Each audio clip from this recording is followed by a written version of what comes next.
ما خسراش ريال مدريد ب4-0 قدام فريق برشلونه. المدرب بدا كيدريني باللعابه لعب اخر، ولكن المحللين الرياضيين في البي ان سبور قالوا لي شوف اوراق ديالك باتت مكشوفه.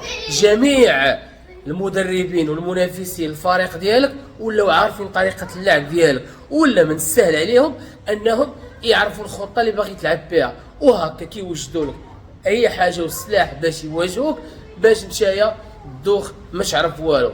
انشيلوتي جات الوقت باش تغير العقليه، تغير طريقه اللعب وتحيد العاطفه. راه ما يمكنش اصاحبي انت عندك فريق بيريز راه جايب لك نجوم ديال العالم، فريق عامر بالنجوم، لا دفاعيا لا خط الوسط لا الهجوم لا الحارس. واسمح لي عندك نجوم العالم وما تقدرش انك تلعب تربح. انت خصك تربح ديما ب4-5 والفوق. علاش؟ لان عندك فريق اصاحبي، عندك نجوم اصاحبي، عندك هجوم، عندك لعابه كاملين واعرين، كاملين الهجوم، عندك طيارات. اذا حيد لي العاطفه وحيد لي الميز العنصري. اللي كيستحق يلعب هو اللي تدخلو يلعب، باش هكا العشاق ديال فريق ريال مدريد يبقاو بخطرهم. ميساج واضح؟ رفع هاد الجلسه.